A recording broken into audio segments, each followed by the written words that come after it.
Hello, my name is Laura Minkini. I'm the founder of MYKIGAI. We are a digital hub for the 50 plus demographic. We promote the preventative wellness concepts and ideas to live longer and healthier. I am very happy to have today a great French entrepreneur who is very interested in his, oh, that's my dog, work from home life. I am very happy to have here a French entrepreneur, Mehdi Yacoubi, who I met on Twitter. We connected over our passion for longevity. And what I love about him is his optimism and how he is already doing something to live a longer and healthier life, even though he's quite young. I let him speak about his age and I let him talk about his passion. Mehdi, I pass over to you and tell us a bit about yourself and the new product that you launched this week, Lifetizr. Yeah, sure. So, hey, Laura, thanks a lot for having me today.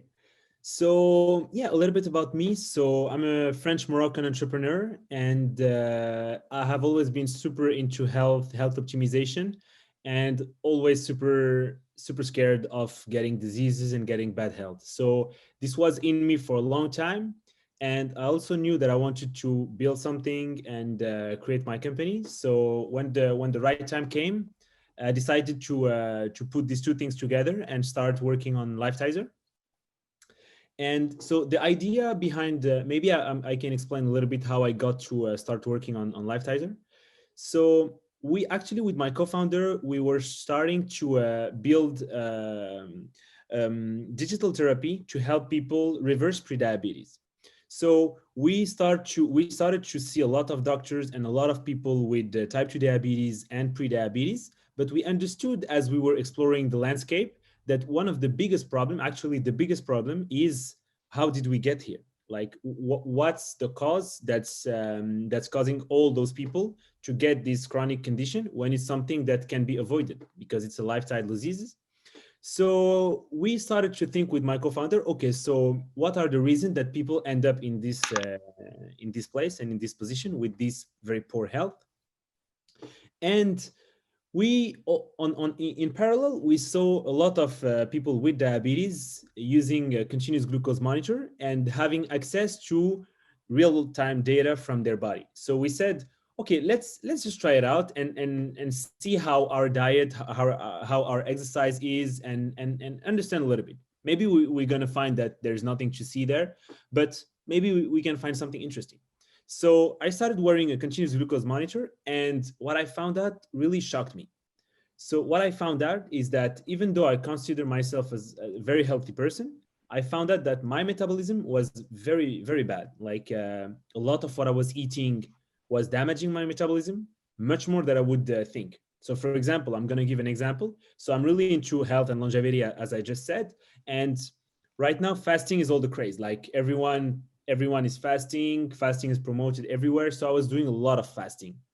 The problem is that when I was refeeding, when I was eating after my fast, it was spiking my blood glucose levels like crazy. Like it was going in the 200s, and it's really very, very, very bad for people that know a little bit the values. These are values that usually are values that only people with diabetes go to. So I was really shocked to see that. And so I started to ask to some of my friends and people around me to also wear continuous glucose monitor, so they can so we can kind of understand whether it's only a problem with me or is it more of a generalized problem. So as we got data from different people, what we saw is that, so obviously not everyone has a very big problem, but most people have some kind of situation where their blood glucose levels are much less optimized than they would think. And in the foodscape we currently live in, it's really hard to maintain a very good metabolism. So that's what led us to work on Lifetizr and to build Lifetizr, which is an app that helps people maintain and keep optimal blood glucose levels. So that's a little bit the story of what we're building right now. And I mean, you have a scientific background. That's the other aspect to discuss because you did go to school for this.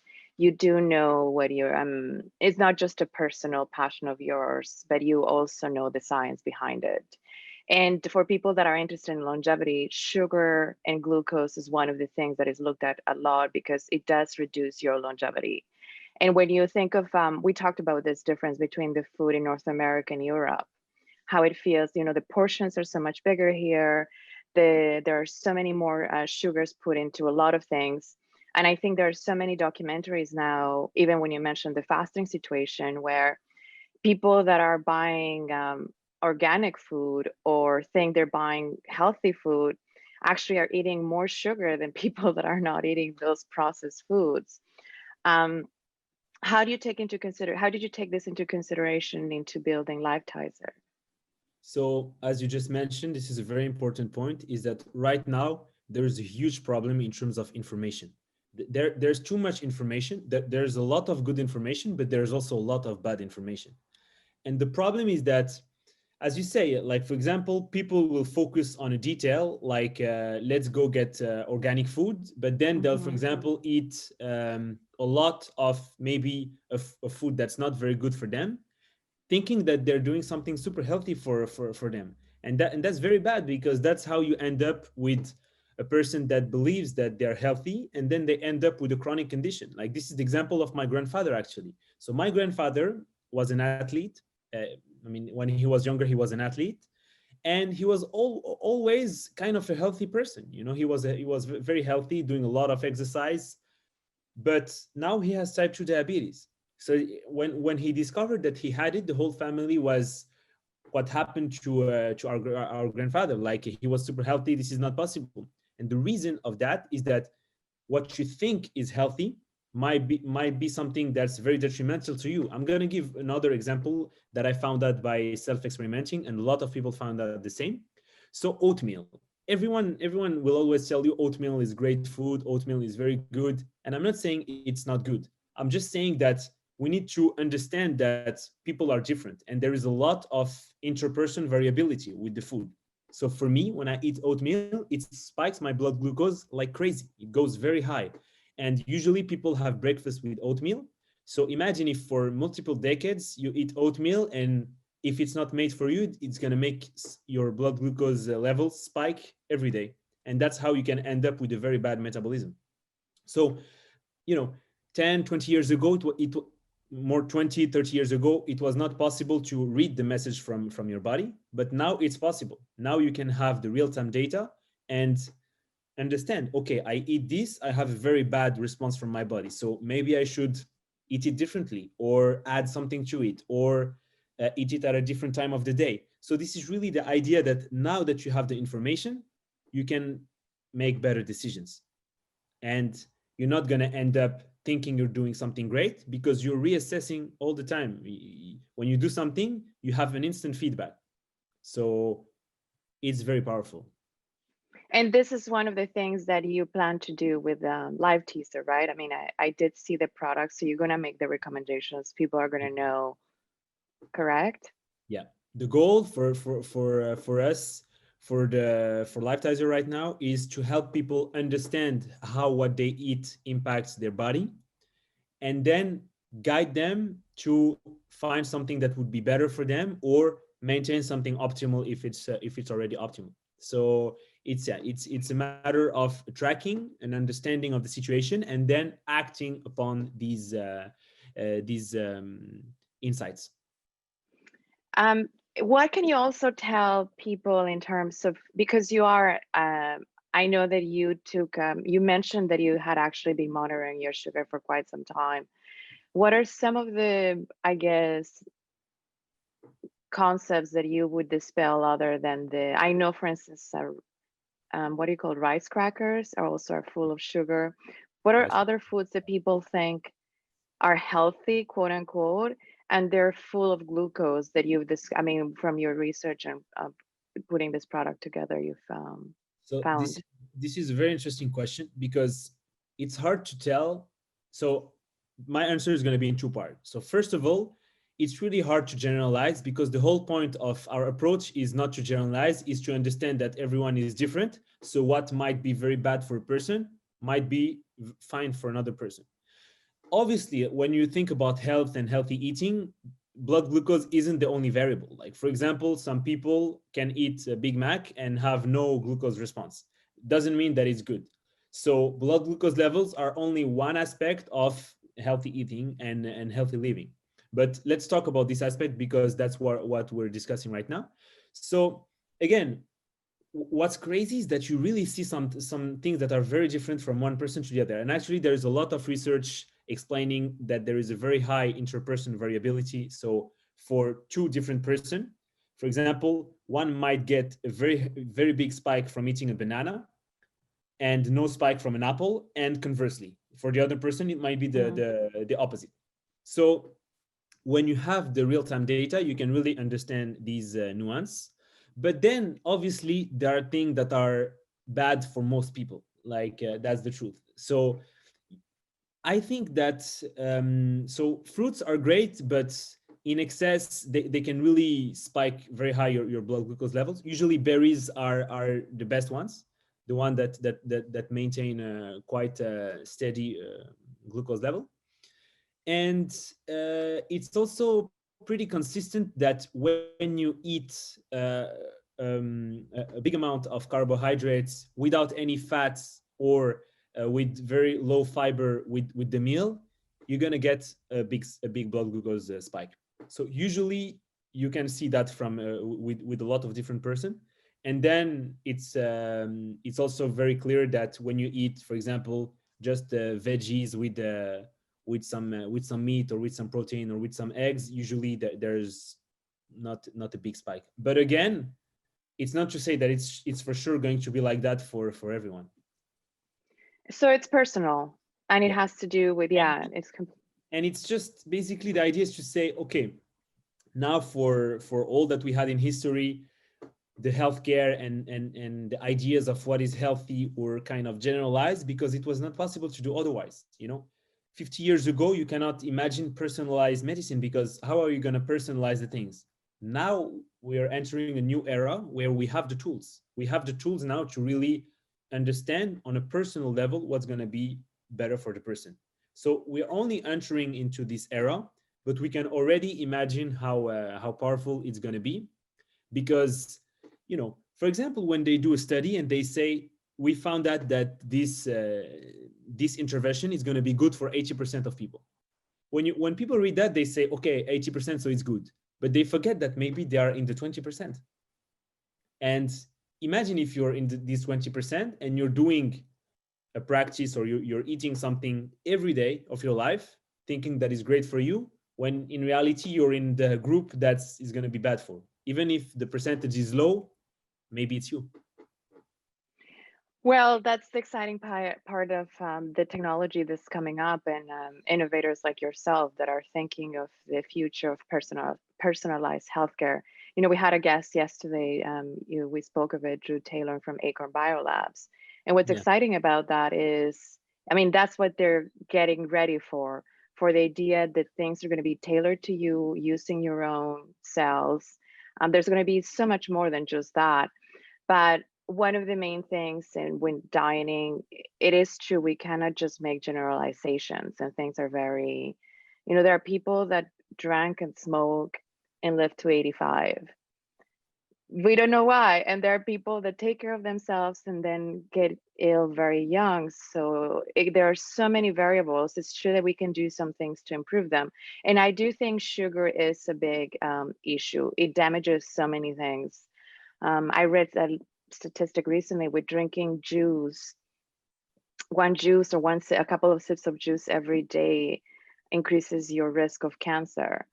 But it's Yeah. everywhere. And that's a great example. That's a great example of how a very unhealthy food was branded as healthy. Like juice has nothing of a healthy food. And you still find a lot of people saying juice is healthy. It's the opposite of healthy. Even though it's fruit with no fiber, with only the flavor and the sugar. So again, we really have to address this infodemic where you really, in terms of health and food, it's really hard because then on the other side you have big industrial complex that have infinite means and they can brand their products in the way they like and mislead the whole population. But We need to find a solution to this. Well, one thing leads to the next, right? There's the food industrial complex, and then it leads to the healthcare industrial complex. Pharmaceutical companies treating diseases, they're Fortune 500, huge companies that sometimes you think, are we sure we haven't had the cure for this? But that's another conversation. In any case, when did this interest in longevity start for you? Yeah, great question. So, as I was saying in the beginning, I was always super interested in health and more the preventive approach. It was always weird to me that we only think about health when we have a problem. So, it appears crazy from my young age that health is the thing that should be fine, and when we have a disease we go to the doctor. It never felt right to think about health this way. So there was this thing from my early age, and so as I grew, I started to read and be interested in medicine and healthcare. And at some point I found out longevity research, so I started to see that people were actually working on it. Because from an outsider's perspective, it's not obvious that people are actually working on extending human healthy lifespan. So when I discovered this, I was fascinated. So for me, it was really I couldn't, like, it was too good to be true. And I started really reading the research and really getting fascinated by what those scientists were doing.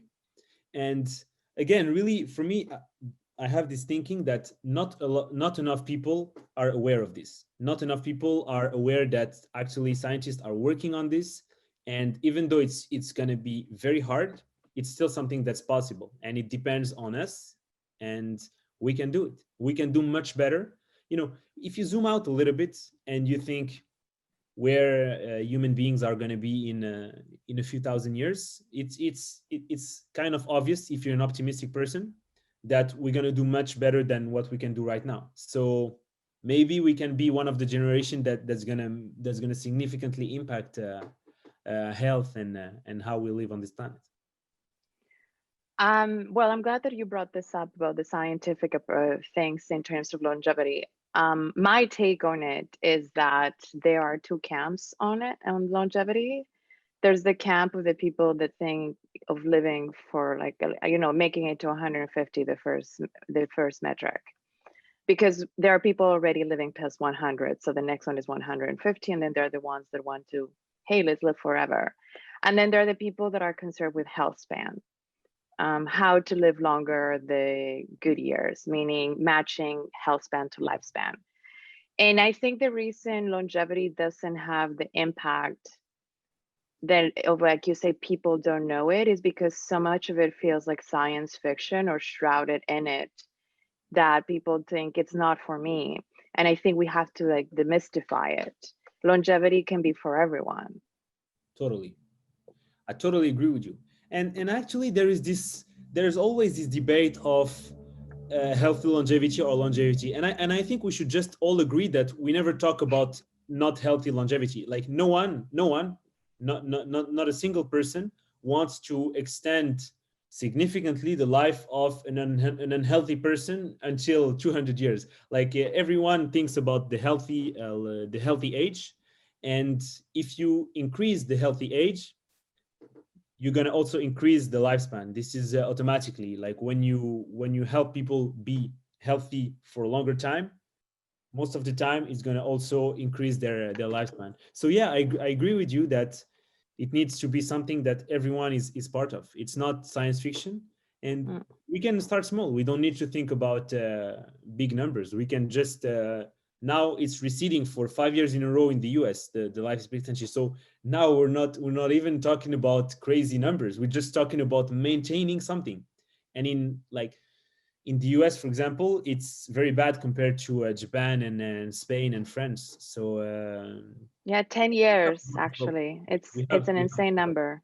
is an insane number for a developed Yeah. country to have such a poor life expectancy is very bad. And one idea that I was talking with the longevity researcher is, maybe if countries were instead of talking all the time about GDP per capita, maybe if they were talking about health span, for example, because sometimes what you target is going to change the result that you get. So if Mm. country, for example, the US is targeting GDP, well, yeah, they have very good GDP, but what about other metrics? So maybe shifting the metric that people target could be a game changer. Well, one of the things that we say in MYKIGAI in our conversation is the fact that we talk about career long-term visions, we talk about our financial long-term vision. We have to start talking about our health long-term vision. That's why preventative wellness and tools like yours are so important because they help you to think of your health as something that you want to keep and maintain for as long as possible or to mitigate disease. And you're absolutely right that right now it's so centered on reactive. It's how to cure when the disease is already there. And part of successful aging, what we say is trying to stay healthy for as long as possible with purpose, with um, with good habits, or changing the way we look at aging. Also, in the terms of it's not necessarily a time of loss. It can be actually the if your brain is healthy, your processing power is much higher than when you're younger. People don't realize that, but it's all about a situation of branding, because I think aging is has the wrong branding, and so does longevity, in the sense that you speak to somebody on the street and you tell them about longevity and they think it's, oh, those people that want to live forever. And like you said, it's not that. It's even thinking something is calling aging a disease by the FDA, so that so many trial medications can move faster rather than not putting that the denomination to it. Most people don't even know these things, and they don't know that it's blocking access to other innovations because of it. What have you found are the most interesting things that you practice yourself now for longevity, other than obviously the glucose optimization? So I tried a lot of different things. I was mentioning before fasting. I'm a huge fan of fasting, but again, I think it's amazing. I love it. I enjoy it. Some people don't enjoy it, but for me, it's really natural to fast at least 18 hours per day, something like that. But then I discovered that it was not so good for my metabolism. So I'm still figuring out what's the optimal fasting regimen for myself. And on top of fasting, I like, in terms of exercise, so I like to do some high intensity cardio, as well as some low intensity. And so there is this concept of centenarian Olympics that Peter Attia talked a lot about. And I wrote a little article to detail a little bit the principle, but I think they're super important for longevity on a physical standpoint. And the main pillar are basically that you need to train your body in all the different ways. So you need to in terms of cardio, you need to have the high intensity as well as the low intensity. Then you need to have some kind of strength training, because otherwise you lose the muscle while you age. And the last point is stability and mobility, because as we all know it, joints can get cranky, things are not working well, you lose a lot of mobility with the years. So this is how I try to organize my training, and try to hit all these aspects. But the thing is that most people, they're gonna enjoy one or two of these and really hate the two others, and then they're gonna overdo it on two of these four important parameters, and then they're gonna end up disbalanced. Like for example, people that train bodybuilders and strength people, they don't do any cardio. That's very bad. And same goes for triathletes, for example, they don't do any strength training, and that's also very bad. So you really need to see the whole picture like that and train it all, because otherwise you'll pay the price. I think a big theme with you is balance. I'm Yeah, starting to notice, which is so important. exactly. Exactly, it's very important, and it's very hard also. It is. It is because we say life gets in the way. Yeah. And as much, people have good intentions of eating well, working out, meditation, all these things. And then life happens. I mean, 2020 is a perfect example of that. Yeah. Who would have imagined this pandemic happening? But I think it's also it's shifting people's priorities in what's important. and how what could happen if we don't take care of nature, of ourselves, even our social structure. So I think that it's a, like you said, it's a shifting right now into high gear, people paying more attention to their health. With that said, I have a question in regards to, do you find that men are more inclined to use such tools than women? And it's a strange question, I say, but I find that even on Twitter, the people that when we talk about health and health optimization, I find that the conversation veers always more towards the masculine side, not by intentional, but I feel it's stronger on with males and females. Do you find that? I'm curious about that. So yeah, this is something that I remarked as well, that it's more oriented towards male, but it shouldn't be. It shouldn't be, because it's I think it's a question of branding, and it's a question of there is a reality is that even though it's very important for both genders, sometimes a way of branding something will attract more of a specific gender. And I think we need to be better here, because it really needs to be this thing that everybody does, no matter the gender. Like for example, Iron Man. I don't know if Iron Man is exactly the same for women and for men, but they managed to create a movement behind this sport, and people are really into it. Same goes for triathlon, same goes for CrossFit, and I truly believe that if we manage to create that, but for health, not for sport, but bring the ideas from sports to health management in a preventive way, that's how we can really reach optimal outcomes, because people need to enjoy the process. It's not just, okay, now I'm good, now I can go back to what I enjoy. No, it needs to be, this is what you enjoy. Yeah, make it a thing that everybody wants to do, regardless of the context. So we are almost up for the conversation part. I want to invite everybody to put their questions, but just before that, I want you, can you tell us more about signing up for Lifetizr and how what's going to happen in the next little while? Yeah, so you can sign up for early access to Lifetizr at lifetizr.io. It's in the chat, by the way. Awesome.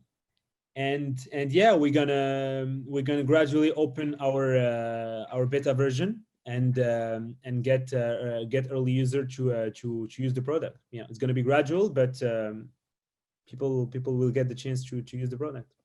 And the service is going to be at the start subscription free, or So yeah, this is there will be multiple offerings to the product, and people will be able to choose the one that corresponds to their need.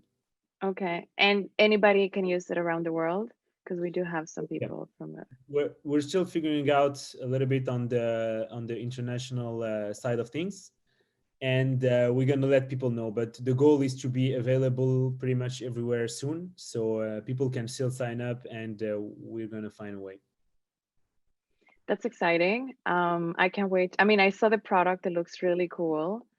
I'm really looking forward to knowing more about my sugar levels, because I do know I do have a very, I mean, like you said, it's a balance. And I've done fast, I've done, tried all these different things. And I find I sometimes revert to my bad habits. And one thing for me is fighting my love of sugar. It is an addiction.